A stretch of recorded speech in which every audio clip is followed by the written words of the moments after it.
Good morning, everybody. Today's Monday, the 12th of October, and we're starting our new magazine. So please grab this magazine, Early Settlements. We're going to read pages 2, 3, 4, and 5. So please turn to page 2, this beautiful map of North America. You can see that Spain, England, France, and the Netherlands all have different claims on North America right at 1626 up here.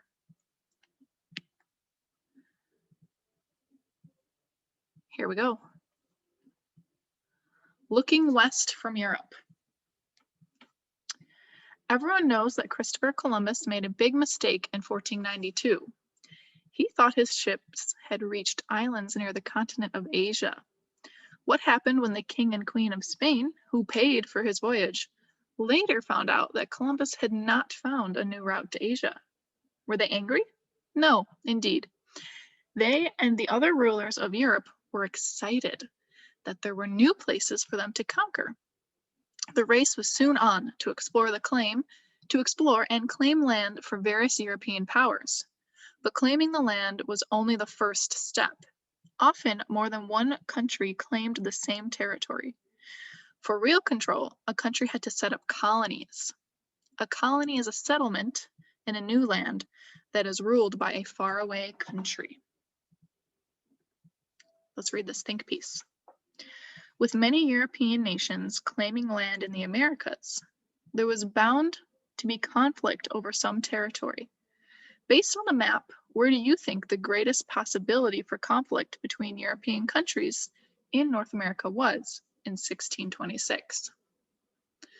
So if you'd like to go ahead and pause this video, take a look at the map,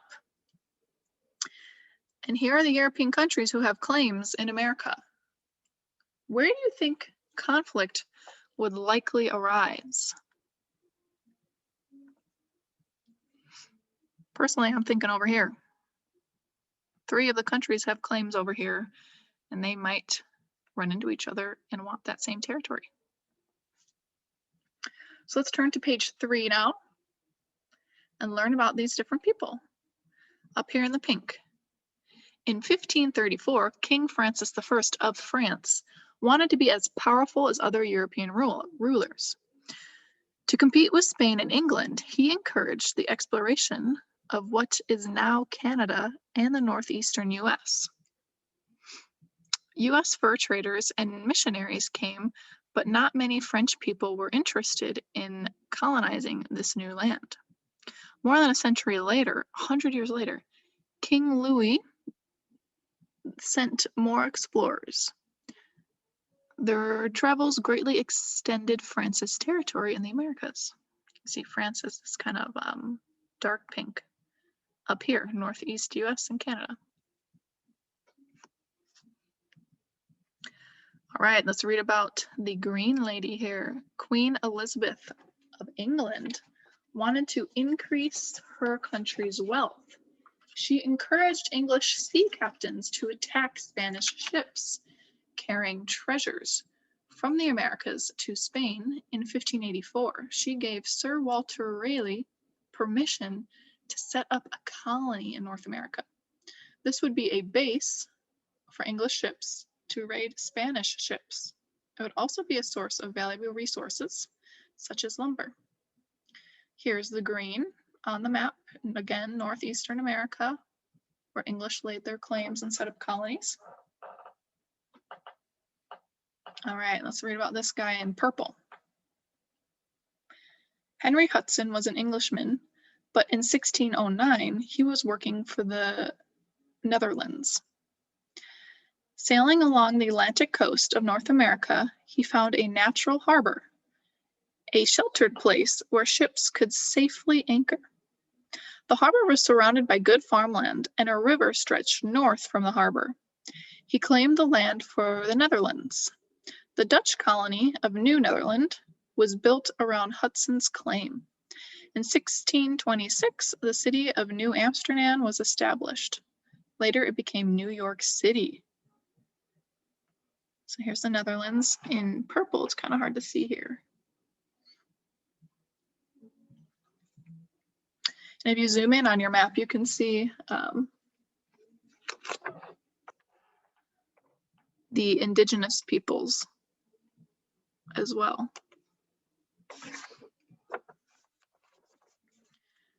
And our last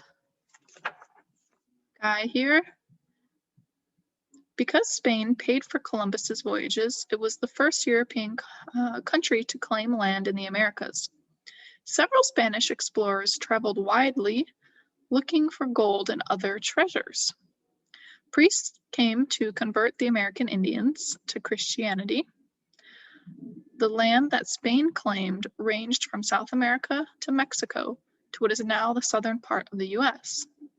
But without Spanish colonists on the land, other countries might also claim it.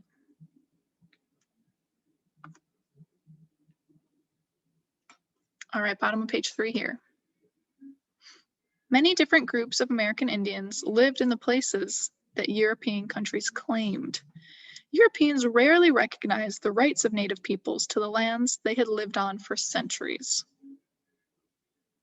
So many Europeans from different countries set sail for Asia, but landed in the Americas and started claiming that land for their own countries without respecting the rights of the many indigenous tribes already there.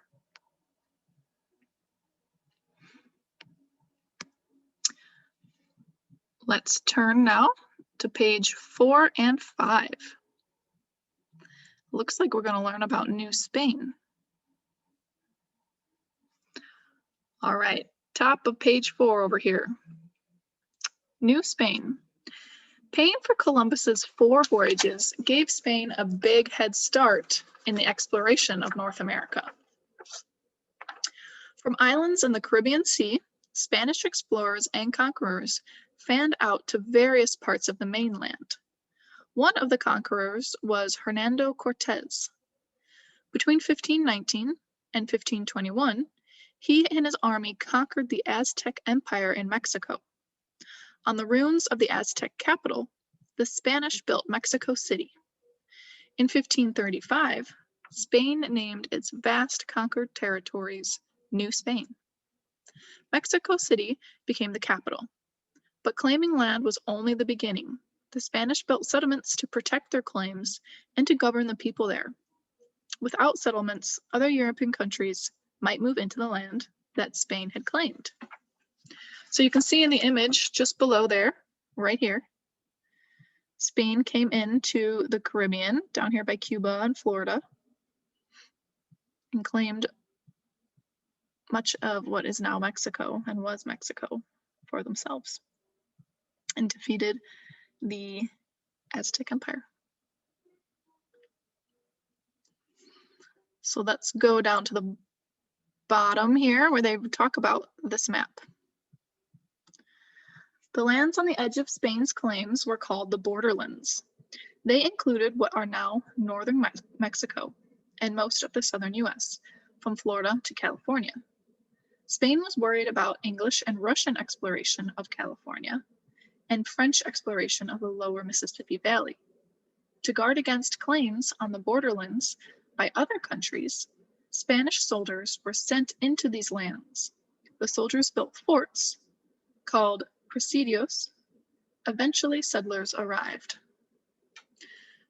So again, they're claiming this land, and in order to guard against other explorers coming and claiming the same land, they set up many settlements. Let's see if we can zoom in a little bit. See, these were missions, I think missionaries. And all of the little dots all around here were a town, a fort, or a trading station. All right, we're still on the bottom of page 4 here, right here. At first, few Spaniards came to colonize New Spain. Then, gold was discovered near Mexico City in 1521. In 1546, silver was found near Zacatecas, about 300 miles north of Mexico City. These discoveries brought fortune hunters in search of quick riches. Eventually, settlers came who were content to build their wealth more slowly. They established plantations or large farms and became the permanent residents of New Spain. You can see some gold here. People came to get rich quick, and then eventually others stayed. So let's take a look at this big picture spanning pages 4 and 5. Looks like an older picture here in black and white, possibly a drawing, and then a newer one. All right, up here. The capital of the Aztec Empire was Tenochtitlan. This grand city was located on a series of natural and artificial islands in a marshy lake. In 1519, it had a population of around 400,000. Cortes and his army completely destroyed the city in 1521. On the ruins, the Spanish built Mexico City. Below, that's that picture. Mexico City was the capital of New Spain in the vast territory. New Spain stretched as far south as Panama and as far north as California and Texas. To the west, it extended as far as the Philippines across the Pacific Ocean. That's not even shown on these maps.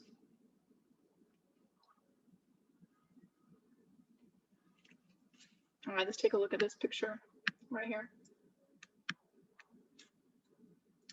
It says, the settlers who went to the borderlands built large estates called haciendas.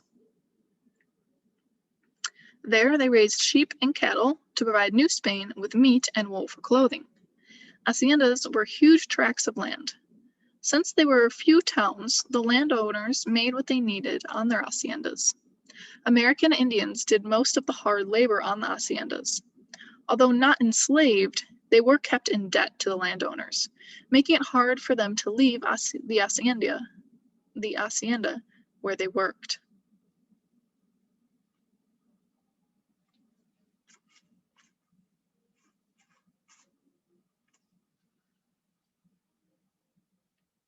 Let's jump up here to this picture.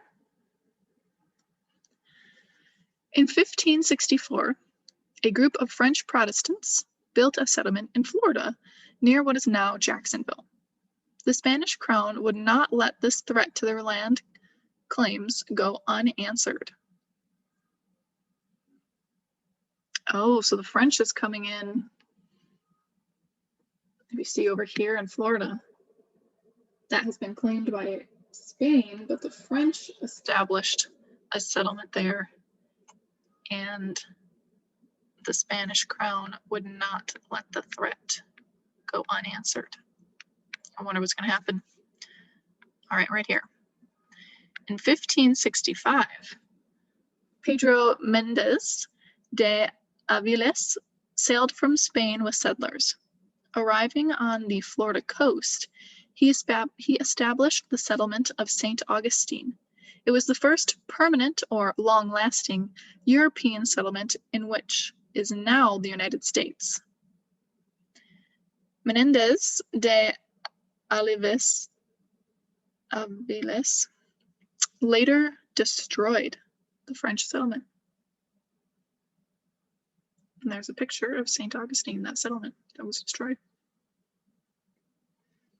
And our last picture for the day, down here, it says, the Spanish began exploring the coast of Alta California, or Upper California, in the 1500s.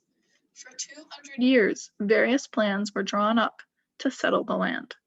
But it wasn't until 1769 that the first mission and presidio were built in what is now the city of San Diego. Wow, they started exploring California in the 1500s. Like 200 years later, they established a city there.